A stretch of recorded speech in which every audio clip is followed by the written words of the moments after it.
Começa agora o Geração V, o teu programa de comentário político jovem na Rádio Observador. Tenho comigo os paineleiros residentes, Catarina Doré, Gonçalo Sousa e Joana Marques Brás. Como estão, meus caros? Está tudo ótimo, Vasco. É bom estar de volta já agora. Muito bem, tudo exatamente. Muito bem. E eu também estou muito contente que os paineleiros estejam de volta. Ótimo. Eu sou o Vasco Galhar, do Movimento Eu Voto, e nesta primeira parte vamos comentar a entrevista que Lucília Gago, a Procuradora-Geral da República, deu à RTP esta segunda-feira.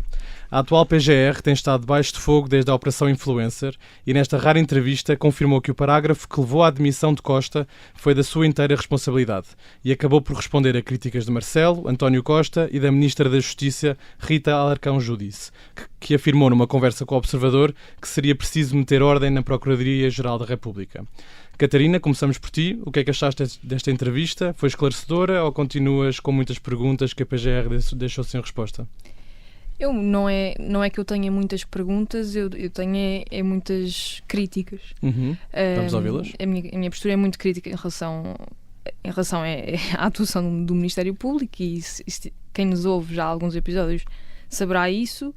E ela nesta entrevista também não conseguiu superar as críticas, desde logo com o parágrafo. Ela não consegue explicar o famoso parágrafo. Porquê? O que ela vem dizer é que este parágrafo era para não ser, nem é acusada, mas era para não proteger o Primeiro-Ministro e que era para cumprir o desígnio de que, face à lei, todos os cidadãos são iguais. É uma frase, um chavão que as pessoas gostam de ouvir, mas a minha pergunta natural então é: o que é que justificou o parágrafo? O que é que justificou a comunicação prévia ao Presidente da República? E o que é que justificou a existência sequer de um comunicado? Porque se todos os cidadãos são iguais, não são todos os cidadãos que cada vez que têm um inquérito a correr sobre o qual se faz um comunicado e se fala com o Presidente da República. Portanto, isto é uma justificação completamente... Não colhe. Ela não tratou o Primeiro-Ministro como um cidadão qualquer e, na verdade, não vejo outra motivação senão política. Mas, portanto, logo este argumento, à partida, está errado. Não se justifica. Depois, quer dizer, ela, quando se pergunta porque que o Ministério Público tem uma opinião e os juízes depois vêm descredibilizar completamente, ela chega a insinuar que os juízes têm falta de especialização e que no fundo é isso. Sim, essa foi outra. Eu quase que me deu vontade de rir ao ouvir aquilo, mas pronto, então se os juízes não são especializados, então o Ministério Público também não é. Mas ela depois diz que não, ela diz que o Ministério Público são especializados. Exatamente. Portanto, há 2 pesos e 2 medidas. Depois, sobre os 22 dias de detenção na Madeira, ela diz que foi excepcional, não devia ter acontecido. Por causa da greve. Ela chegou a culpar a greve dos oficiais de justiça. Quer dizer, isto é inconcebível. E também disse que foi difícil elaborar um despacho de indiciação. E, portanto, os direitos fundamentais cedem perante burocracias. Portanto, se para o Ministério Público for difícil escrever o despacho, então as pessoas que fiquem detidas o tempo que for preciso, enquanto o importante é que eles tenham calma para teclar. Sim. E, portanto, o que aconteceu foi uma vergonha, ela tem simplesmente de o assumir, não pode dizer, foi excepcional, e pronto. E também mais aqui uma crítica que eu quero fazer antes de passar a bola, é que no tema do João Galamba e dele ter sido escutado durante 4 anos, ela diz não é desejável, é a expressão que ela usa. Mas aconteceu. E diz que se continuam a escutar é porque há suspeitas. E, portanto, mais uma vez, eu lamento, mas se ela está a ouvir um cidadão durante muito tempo e não consegue extrair nada, então é porque já não o pode ouvir. E aqui há uma subversão total do princípio das escutas, e isto está a acontecer frequentemente, e é uma coisa que me revolta muito, que é: podes pôr uma escuta num cidadão se tens suspeita da prática de um crime para investigar sobre essa prática de crime. Certo. Não podes ficar a escutá-lo e a ver o que é que sai dali, que é o que eles fazem. Pois. Pronto, isto é ilegal, é uma subversão dos princípios e não havia legitimidade para fazer isto. Pronto, é mais uma vergonha deste Ministério Público. Faz então uma má avaliação do mandato da péssima, Procuradora. Do mandato, da entrevista também não foi esclarecedora, até piorou em alguns pontos a opinião que eu tinha. E pronto, se não for claro, eu sou crítica. Joana, tu também? Também, claro, eu acho que aqui até o Gonçalo e eu vamos estar aqui de acordo neste ponto, acho eu, não sei, vamos já ver. Vamos ver. Mas eu concordo com aquilo que a Catarina disse. Aqui vou dar uma perspectiva também de parte da comunicação e do mediatismo, porque acho que, ou seja, não é aleatório o momento em que esta entrevista acontece. Claro que no início da entrevista foi dito, até pelo jornalista Vítor Gonçalves, que já estava marcada antes. Isso a mim, muito sinceramente, deixa-me muito de pé atrás e não me convence totalmente, muito embora eu confie no jornalista. Sim. A questão é, depois da entrevista à Ministra da Justiça, depois de ter sido, a audição ter sido aprovada para ouvir a PGR no Parlamento, acho sinceramente que ela veio aqui defender-se, a sua imagem, depois de tudo aquilo que foi dito. E acho que se defendeu muito mal, muito sinceramente. E a minha essencial crítica, para além de tudo aquilo que a Catarina disse e que eu também subscrevo, é que uma pessoa, quando ocupa um cargo público, tem que perceber que temos de um lado o sentido de se proteger ela própria, como é óbvio, somos todos humanos, mas à frente disso tem que estar o interesse do país. Faltam 3 meses para acabar o mandato. Neste momento, há aqui 2 hipóteses. O Governo nunca na vida vai exonerar a PGR neste momento, porque isso seria combustível para as forças de extrema-direita depois virem dizer que há aqui uma intromissão, uma corrupção no Poder Judiciário. Não, já toda a gente deu sinais que ela não vai continuar. Nem ela própria, acho que estava Não vai continuar para fazer um segundo mandato, mas a questão é porque é que ela continua aqui. Se ela diz que não tem confiança no poder político, porque é que ela continua no cargo, não é? Se ela não vem apresentar justificações nenhumas, se tem tido escândalo atrás de escândalo atrás de escândalo, ela própria também não vai sair. E porquê é que não vai sair? Porque senão seria assumir, ou não seria assumir uma culpa, porque ela poderia muito bem sair, até mesmo com o argumento de que há uma ausência de confiança no poder político. Porque há aqui uma decisão enorme que aconteceu, tendo em conta a entrevista à Ministra da Justiça e tendo em conta esta entrevista agora. Mas ela não vai sair porque sabe que o povo, normalmente, quando há uma demissão, muito embora a demissão até pudesse ser justificável, vão ficar com a ideia de que ela se sente minimamente culpada. E, portanto, ela não vai sair, acho eu, para se proteger. Sim, mas acho que também manter-se no cargo é mau. Portanto, acho que neste momento há uma deteriorização desta instituição que é o Ministério Público e acho que estamos só a banalizar os poderes cruciais em Portugal, nomeadamente da Justiça, por egos pessoais. E achei... aquela parte em que há uma pergunta sobre se existiriam factos que pudessem consubstanciar a prática de um crime, isto relativamente a António Costa. Ela foi perguntada 3 vezes, porque ela fugiu de todas as vezes.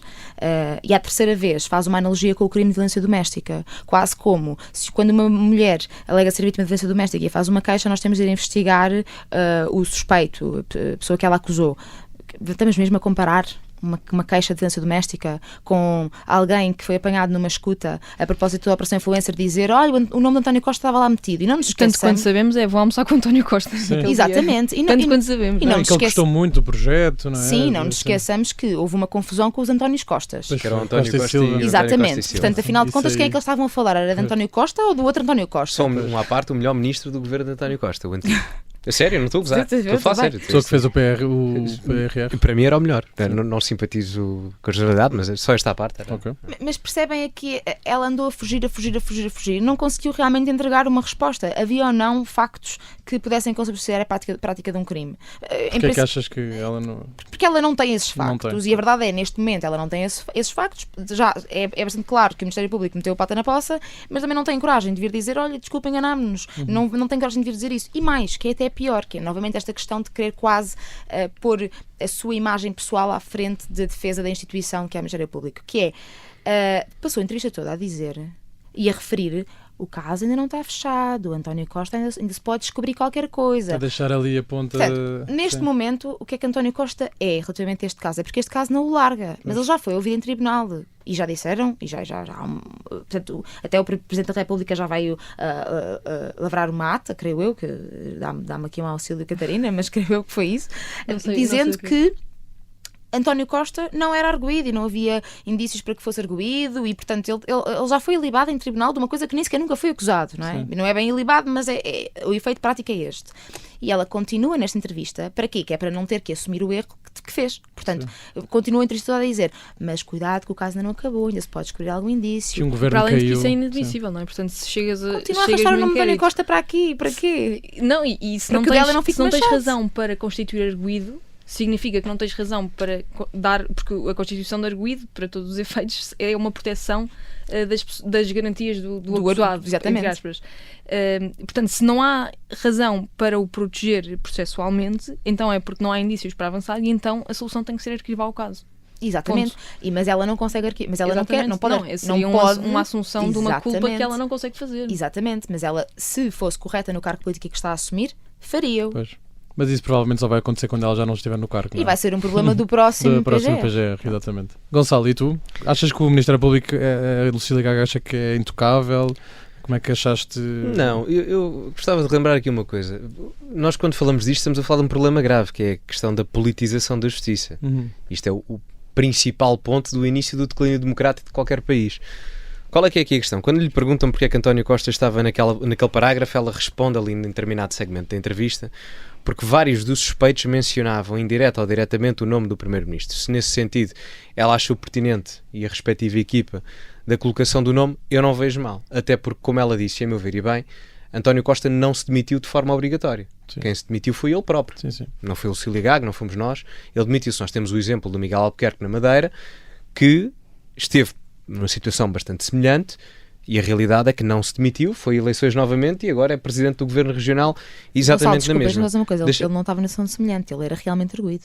Certo, ele é realmente arguido. António Costa, ter dito numa situação semelhante, não igual. Não é? Agora, isto leva-me a outra questão, que é, se nós estamos a falar da politização do Ministério Público, nós temos que perceber quais são os interesses dos partidos políticos relativamente à justiça. Ora, o que é que a demissão de António Costa faria ganhar aos partidos políticos em questão? Levanto aqui a questão. Acelerou muito o processo. Luís Montenegro foi mais rapidamente eleito Primeiro-Ministro, André Ventura chegou mais rapidamente aos 50 deputados, Pedro Nuno Santos chegou mais rapidamente a líder do Partido Socialista e António Costa chegou mais rapidamente à presidência do Conselho Europeu. O que eu estou a dizer com isto é que se calhar nós estamos a ver, hipoteticamente, as coisas de um lado talvez oposto, porque o interesse de António Costa não era propriamente ficar como Primeiro-Ministro. Não era, ele próprio o assumia. Mas ele podia sair pelo próprio pé, ou seja, normalmente. Podia, mas ele sabia que isso não era bem visto até a nível interno, como aconteceu com o Durão Barroso. Portanto, não ficou propriamente com uma imagem muito positiva, diria eu. Mas isto podia ter ameaçado o cargo dele na Europa. Podia muito bem ter ameaçado o cargo dele na Europa. Efetivamente. Não aconteceu e nós agora sabemos que não aconteceu. Eu estou a dizer é que se calhar, quando falamos do interesse político ou partidário na justiça, falta olhar para mais prismas, e este para mim é um deles, a nível da hipotética possível politização do Ministério Público. E há outro ponto aqui que me deixa, enfim, preocupado, que é a credibilidade do sistema judicial em Portugal, porque a partir do momento em que nós, enfim, causamos entre aspas, nós, o sistema judicial, indiretamente ou diretamente uma demissão no Primeiro-Ministro, mas que posteriormente se vem a verificar que é ou não justificável, qual é a percepção pública que isso causa na população? Há credibilidade ou não há credibilidade? E há aqui outra questão também relativamente a Lucília Gago, que é, cria-se a narrativa de que Lucília Gago está contra uma determinada ala ideológica no Parlamento.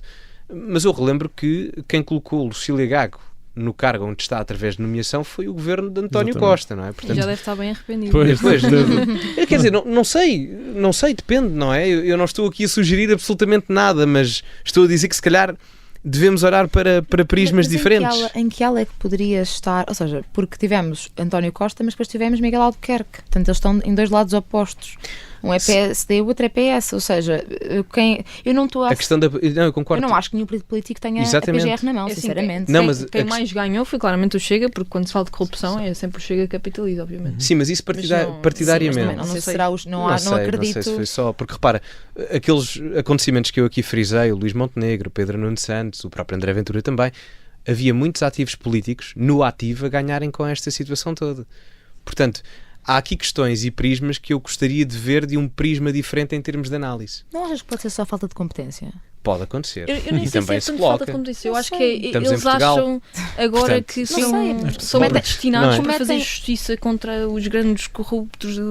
Não sei explicar, parece que há aqui Mas é que isto já não, porque isto é a judicialização da política e a politização da justiça. Eu acho que o Ministério Público ou qualquer órgão judicial deverá ter a liberdade de fazer escutas, se efetivamente houver justificação, para que haja o sentido de fazer essa escuta. Agora, é preciso ter algum senso quando se vai fazer aquilo que se pretende fazer, não é? É um sentido de poder muito assoberbado, é verdade. E eu acho que depois, deixa-me só concluir aqui, no sentido em que, se isto causa peripécias dentro daquilo que é o âmbito judicial em Portugal, nós podemos ter, dentro das forças, eu não quero dizer de segurança, mas talvez, a fazerem escrutínio aos âmbitos judiciais num ponto de vista mais calamitoso. Não sei se me faço entender. E, portanto, nesse ponto de vista... Como assim? Repara, porque quem atuou no caso do António Costa, quem é que fez as buscas? PJ, não? Deveria ter sido, mas não foi, se não estou em erro. Não é? Olha, não sei. Creio eu. Portanto, até que ponto é que não pode acontecer uma consequência entre... Enfim, porque não é preciso, se não estou em erro, ordem judicial para se fazerem buscas ao Ministério Público. Não é? Como assim? Se o juiz tem que autorizar as buscas. Sim, eu acho que não. Em determinado aspecto pode-se fazer isso, digo eu. Não me parece, porque o Ministério Público guarda tantos documentos oficiais. Atenção, estou a assumir que pode acontecer, não estou a fazer uma declaração perentória. A partir do momento em que eles se intrometem na vida política, até que ponto é que isso depois não legitima a vida política a intrometer-se? Sim, é o que eu estou a dizer, ou seja, não estou a dizer que aconteceu ou que vai acontecer, estou a dizer é que acontecendo, isso poderá ser uma consequência um bocado danosa. Não sei até que ponto é que... ou seja, acho que neste preciso momento o Ministério Público necessita também de levar um abanão, não é? E o que estava a dizer é que vem do que vinha de trás não nos esqueçamos daquilo que aconteceu com o processo de José Sócrates, em que tudo prescreveu. Portanto, eu acho que neste momento... Calma, ainda faltam 16 crimes. Mas, ou seja, da parte do Ministério Público... Tu estás aí a contar. Não, pá, é que... Da parte do Ministério Público tem acontecido algumas atuações que nós percebemos que nem sempre... Eu não quero chamar incompetente a ninguém, mas a verdade é que têm acontecido algumas atuações que sistematicamente há falhas. Do caso do Ivo Rosa, etc. Não é? Portanto...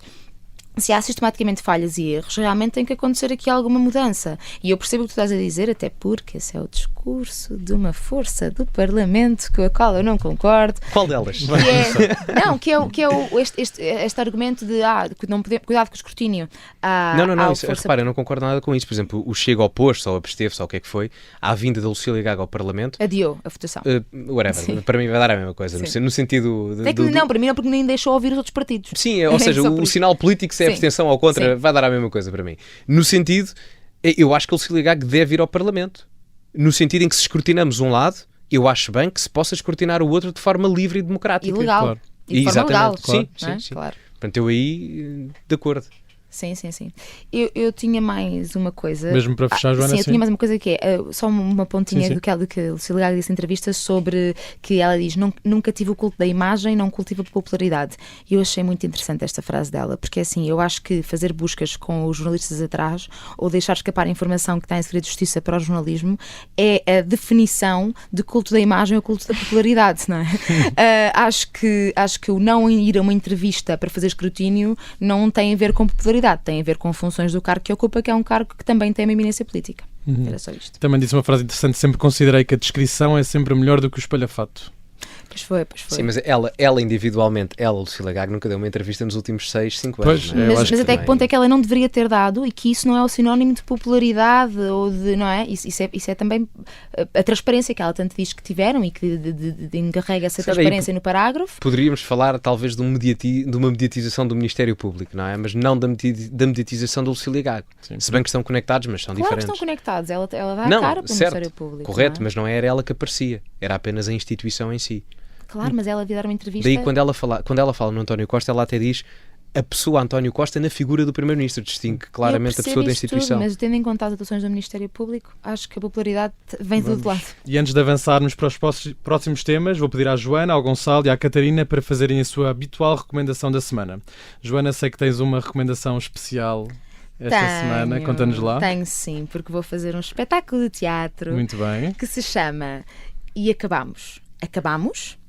Portanto, este é o título do espetáculo. Vai estrear dia 19 de julho nos Recreios da Amadora, numa mostra de teatro. Portanto, é dia 19 de julho, às 21h. Na Amadora podem fazer reservas, tem que adquirir o bilhete com uma reserva, que podem encontrar na página do Teatro Aloés. E, portanto, é um espetáculo de teatro sobre jovens e política. Sobretudo esta ideia de vamos refletir sobre os últimos 50 anos da democracia, sobre a construção da democracia e sobre o ponto de vista de quem chegou a meio da viagem, portanto nós que chegámos nos anos 90 e portanto qual é o espaço que temos para falar. É 2001. Pois é, é verdade. Já temos uma bebê aqui. Qual é o espaço que temos para falar? Nós recebemos aqui no colo uma herança política que neste momento está um bocadinho despedaçada, e como é que nós temos espaço ou não, portanto esta é a reflexão que vamos fazer no meio disto tudo, e como é que as memórias também se vão alterando com a partida das pessoas que constroem a democracia. Muito bem. Portanto, é da minha autoria, estou um pouco nervosa, mas apareçam bem. 19 Exato. de julho na Amadora às 21. Estão todos convidados. Gonçalo?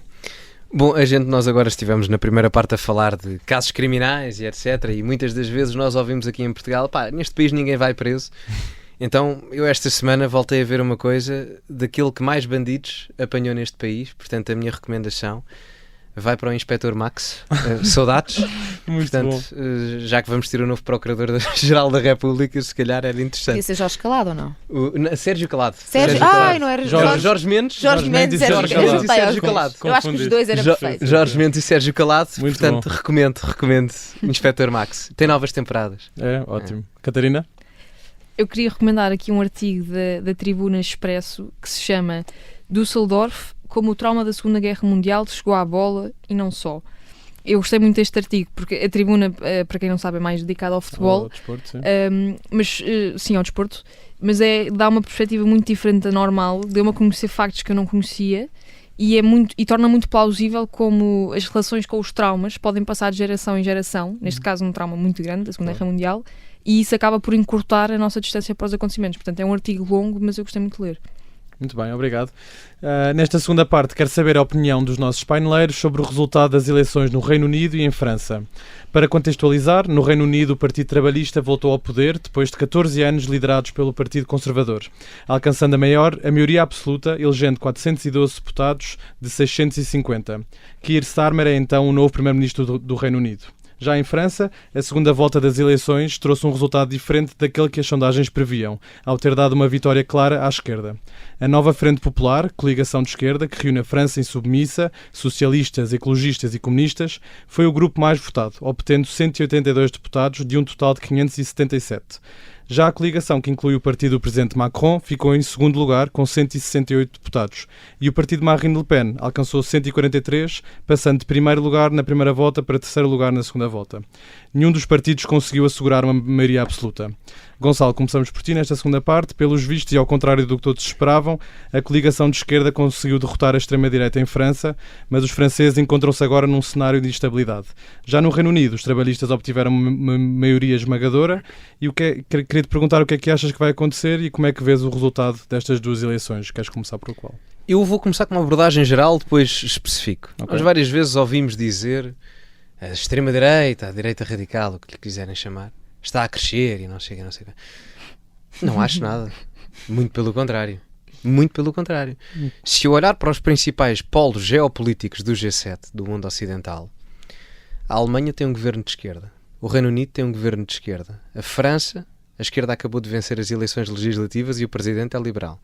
Nos Estados Unidos, o presidente é do Partido Democrata. Só a Itália, então. Portanto, Por agora, sim, por agora. por agora, mas mesmo assim... Não, e a questão é que cresce à mesma, só que ainda não foi suficiente para ganhar, Sim. mas crescem. Mas mesmo assim, alguns países está a diminuir. Se formos a outros países, como é o caso de Espanha, o Vox diminuiu.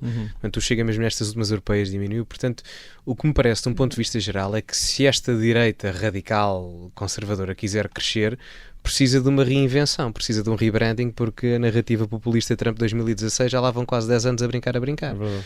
Portanto, era só esta abordagem geral Mas inicial. 50 deputados em abril, Sim, mas março, isso é porque 10 de Portugal março. está em atrás comparativamente ao resto. Não, mas quando Exato. dizes que Chegou mais da tarde. aventura que o Chega teve uma diminuição nas europeias, quer dizer, mas nas legislativas teve 50 deputados, que foram uns poucos meses antes. Sim, agora vamos ver se conseguem manter. É isso, porque dá todo o contexto. Isso é que, repara, aconteceu. o que acontece em Espanha normalmente acontece em Portugal, e o Vox teve uma diminuição nas últimas eleições legislativas em Espanha. Vamos ver se acontece o mesmo em Vocês são muito Portugal. positivos. Já me compraste, Gonçalo, bora. Vocês são Hã? muito positivos. Esta aqui, pá, já vocês- viu? Este tipo de- Vocês são muito positivos, eu gostava que me emprestassem um bocadinho disso. A Joana está sempre preocupada. Sim, sim. Sempre. Sim.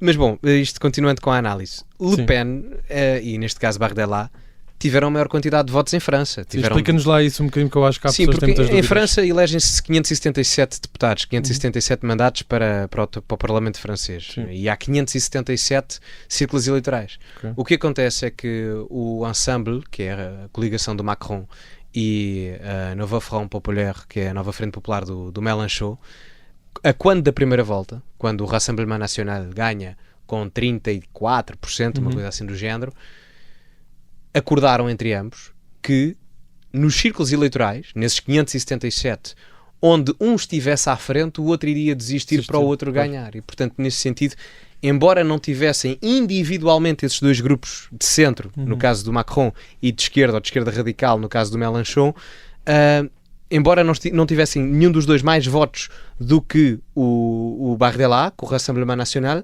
juntos, se um desistisse, ficava com os votos do outro e, portanto, conseguiram mais deputados por essa mesma razão. Bloquear.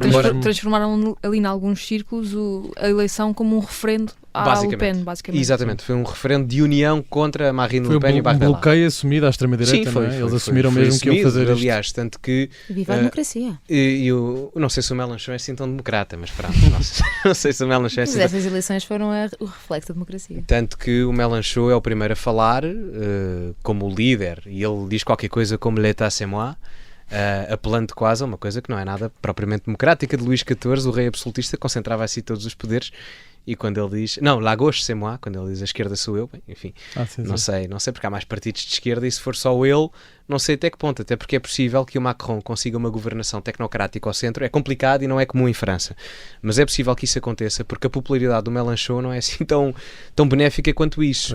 Este voto foi mais um voto anti-Le Pen e anti-Bardella do que propriamente um voto pró-Mélenchon, porque o que pode acontecer é que a nova Frente Popular tem várias coligações, tem vários partidos lá dentro, nomeadamente o PS francês, que não é comum fazer coligações com os republicanos ou com o Macron e afins e com os ecologistas, mas pode acontecer uma união ao centro que permite a manutenção neste caso do primeiro-ministro francês e não a colocação de alguém mais na esquerda radical que o eleitorado do Macron, do Ensemble, não simpatiza assim tanto. É preciso dizer isto, porque em França há efetivamente várias opções político-partidárias, é verdade, mas as maiores representatividades estão claramente na esquerda radical no Mélenchon, no centro com Macron e à direita na Le Pen. Ou seja, os espaços intermédios, como nós temos aqui em Portugal, representados pelo Montenegro e pelo Pedro Nuno Santos, se quiserem, estão órfãos em França. Tanto que o grupo político europeu da Le Pen é o Chega e o grupo político europeu do Macron é da Iniciativa Liberal. Portanto,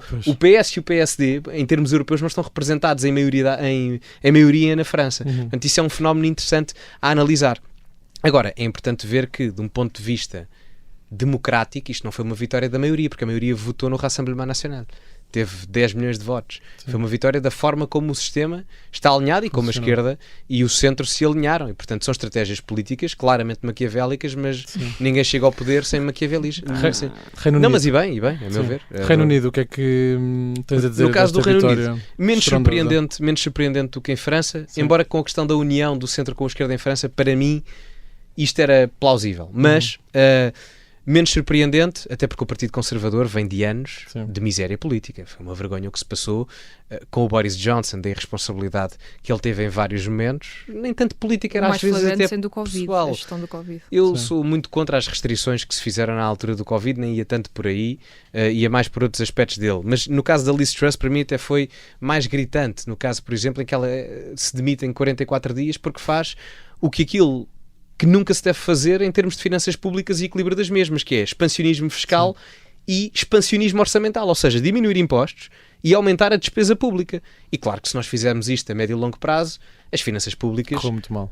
Corroem-se completamente e, portanto, vai para o fim. O Rishi Sunak, a verdade é que ele nem esteve assim tão mal, a verdade seja dita, aqui numa análise final, e, portanto, a meu ver, era expectável que o Partido Conservador perdesse. Uma última nota para Nigel Farage, que vai finalmente à 8ª vez para Westminster, com o Reform UK. Sim, lá conseguiu. Lá conseguiu, mas acho que vai ser importante para a direita na Inglaterra, a direita não establishment, ter uma representatividade parlamentar interessante. E eu acho que ele daqui a 5, 4 anos poderá estar a especular ter muito mais deputados do que teve agora. Porque, atenção, só um pormenor final, ele teve só apenas 5 deputados, creio eu, 4 ou 5 deputados à volta disso, mas teve 18% dos votos, quase a mesma percentagem que os conservadores. Sim. O problema foi a questão dos círculos eleitorais, mais uma vez. Portanto, é por aí. Muito bem. Catarina, o que é que queres comentar primeiro? Se calhar primeiro França, também para manter aqui a ordem. Portanto, o Gonçalo também já falou um bocadinho disto. Portanto, resultou a estratégia da remoção do terceiro candidato. Ficaste surpreendida? surpreendida. Sim, eu estava... Todas as sondagens não davam este resultado. Sim, não é? só que eu estava com aquela esperança ingênua de que isto não acontecesse. Portanto, sim. depois acabou por resultar a estratégia de remoção do terceiro candidato e de facto a Le Pen não ganhou. Eu não digo o nome do partido dela porque há sempre tantas traduções. Pois, não sei como é que vocês é dizem. por isso que eu também digo partido Marine Le Pen. Eles dizem União Nacional. Eu digo sempre Rassemblement Nacional, mas, sim, isso mas da tá União certo. Nacional. Pronto, União Sim. Nacional. Mas é que já vi várias traduções. Sim, há vários nomes. E pronto, portanto, felizmente para mim a União Nacional ficou longe da maioria absoluta que algumas projeções chegaram a dar, mas apesar de ter tido algum alívio com isso, eu acho que é preciso nós não temos motivos para ficarmos totalmente tranquilos. Eu estou. Pronto, mas eu não estou nada tranquila. O futuro de França continua incerto. Sim. E a verdade é que lá está, há 10 milhões de franceses que gostariam de ter a França governada nos moldes que Le Pen apregou. Há 10 milhões de franceses, no mínimo, a quererem isso. E, portanto, é preciso ter cuidado. Eu vi os festejos da chamada derrota da extrema-direita, festejos muito efusivos, só que eu não festejaria assim tanto. Ou seja, eu senti alívio, mas eu continuo a estar muito preocupada com o que se está a passar, e desvalorizar esses eleitores é muito perigoso. Pois. Tal como é perigosa esta forma de ganhar. Ou seja, a revolta e o sentimento de injustiça que motiva as pessoas que depois vão votar na Le Pen é ainda mais alimentada. Portanto, eu acho que tem que se ter algum cuidado. Quer dizer, o exemplo não é isso que está a acontecer, mas o exemplo mais visível de como humilhar, entre aspas, o derrotado ou desvalorizá-lo é a tal história da Primeira Guerra Mundial, que aconteceu com a Alemanha e depois vem fazer uma Segunda Guerra. Nós temos de ter cuidado. Ou seja, estes 10 milhões de pessoas existem, são reais, votam na Le Pen, querem a Le Pen no poder, e portanto é preciso ter cuidado. Eu só espero que quem vá para a frente, porque entretanto eles vão ter que fazer engenharias parlamentares que eles não estão habituados. Certo. Cá em Portugal é o pão nosso cada dia. Sim, já estamos habituados. Costa vai lá ensinar-lhes. Costa vai lá e diz, olha, bem podia. Mas pronto, quem vá para a frente, eu espero que faça um bom trabalho e sobretudo não desvalorize estas pessoas que votaram em Le Pen. Eu acho que vai ter que ser alguém que tenha capacidade de unir em vez de intensificar mais o ódio e a divisão, sob pena de um cenário totalmente catastrófico. Pronto. Sim. Queres passar já para o Reino Unido? Posso passar para o Reino Unido? Só dar esta muito rapidamente para a Joana ainda ter tempo também. Que tu estás mais tranquila em relação à França, mas de facto eu continuo muito preocupada. Deixa-me só dizer que só um pormenor é que eu acho que as pessoas não votaram tanto na Le Pen. O problema das pessoas em França é mais relacionado com a questão da imigração. Sim. É a questão cultural só. Sim. É a questão cultural. Mas pronto, isso preocupa-me. Reino Unido. Quanto ao Reino Unido, eu gostava de felicitar esta vitória do Partido Trabalhista, que era esperado, não que eu não sou do Partido Trabalhista nem do Partido Conservador, mas de facto acho que era preciso uma mudança. São 14 anos de conservadores no governo a cometerem erros, desde logo o Covid e para mim o Brexit, Claro. E portanto eles tiveram que se agarrar ao Brexit e foi um descalabro.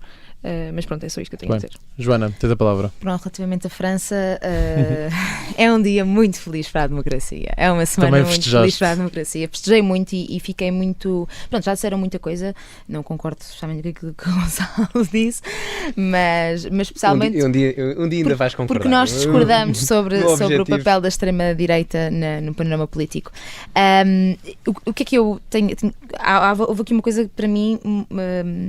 que me marcou muito nestas eleições em relação à França. Portanto, eu não achava que isto ia acontecer de todo. Acho que nenhum de nós achava que isto ia acontecer. Aliás, a semana passada o nosso discurso era já Le Pen já tinha ganho, não é? O Barre dela ia ser primeiro-ministro. Exatamente. Já lá estava. E eu acho que no meio do que está a acontecer nesta semana do bombardeamento ao hospital pediátrico em Kiev, os sucessivos ataques na Palestina, no meio deste caos que está o mundo, uma coisa completamente mórbida, horrível, que me coloca mesmo a ficar sem fé na humanidade. Os franceses despertaram aqui uma acendalha muito pequenina sobre o facto de que se calhar as pessoas não são assim tão más quanto eu pensava. Porque a verdade é que o partido da Le Pen, e é onde ela ganhava mais votos, acredito eu, é sobre esta batalha cultural. Portanto, é sobre esta diferença, esta cisão entre nós e eles, os de bem e os de mal, os verdadeiros franceses, porque lá não era franceses de bem, era verdadeiros franceses, de cada país adota a sua. E os franceses, de algum modo, conseguiram unir-se para salvar uma nação que tem sido pautada ou seja, tem pautado os movimentos na Europa, movimentos políticos. E achei isso muito bonito. Restituiu-me aqui alguma fé, também me associou um bocadinho o meu coração relativamente a Portugal e ao resto da Europa. E achei uma coisa brilhante, porque para nós é o medo da extrema-direita, ou para alguns, como o Gonçalo, é a vontade da extrema-direita, não é? Mas há pessoas que, por exemplo, no meu caso, eu tenho medo do Chega, eu tenho medo dos partidos de extrema-direita, mas eu não consigo consubstanciar esse medo numa coisa concreta. Ou seja, se na amanhã o André Ventura fosse primeiro-ministro, o que é que ia acontecer na minha vida? Eu não sei bem, não é? Tenho medo da possibilidade relativamente ao aborto, não é? Mas em França há imensas pessoas que se deparavam diretamente com ações concretas. Há um vídeo maravilhoso, porque foram partilhados muitos vídeos das reações das pessoas, não é? Esta semana temos tido vídeos das reações das pessoas no meio da rua a verem as projeções. Sim. E há um vídeo de uma senhora que me marcou especialmente, que está com hijab, espero dizer isto bem, com uma veste árabe ou muçulmana, e ela, quando vê o resultado, começa a chorar de alegria. E aí eu percebi, é que para estas pessoas esta vitória que aconteceu no domingo significa diretamente a possibilidade de continuarem a poder vestir aquilo que quiserem dentro da sua casa, poderem continuar a existir de forma livre dentro da sua casa. E isto tem um grande impacto, porque são milhares de pessoas em França que não nasceram em França, ou que nasceram em França, mas que têm uma cultura diferente daquela que era originária em França há 500 anos atrás. Portanto, estou muito feliz por Tens um minuto e meio para o Reino Unido. Pronto, Reino Unido também, não é? Portanto, acho que o Gonçalo fez aqui uma boa abordagem relativamente à esquerda ou à democracia na Europa. Não, à esquerda. Mas é um ponto, não é? Isto é uma janela temporal. São partidos demo ou radicais? No Reino Unido, eu acho que sinceramente demonstra, é muito claro que o discurso dos conservadores deixou de pegar, não é? Eles pegavam muito pela questão do desemprego, vamos salvar o desemprego, e não salvaram, e portanto as pessoas querem uma coisa diferente. E eu acho que à esquerda aquilo que lhes deram, as promessas que lhes deram, foi realmente um tratamento do desemprego, mas não só isso, também dar uma vida condigna às pessoas. Portanto, não só dar trabalho, mas que tipo de condições de trabalho é que se dá às pessoas. E eu acho que sinceramente o Brexit foi um grande flop e isso está-se a revelar precisamente nestas eleições. Portanto, vamos ver, o Partido Trabalhista não promete regressar à Europa, mas promete regressar às negociações com a Europa, portanto isso já é ótimo. Muito bem, obrigado meus caros. Esta semana ficamos por aqui. Obrigado à Catarina Doria, Gonçalo Sousa e Joana Marques Brás. Temos encontro marcado todas as sextas-feiras às 21 horas na Rádio Observador e estamos sempre disponíveis em podcast, onde podes clicar para seguir o nosso programa e partilhá-lo com amigos ou família. O Geração V é uma parceria entre o O Voto e a Rádio Observador. Eu sou o Vasco Galhardo, muito obrigado por estares desse lado e até para a semana.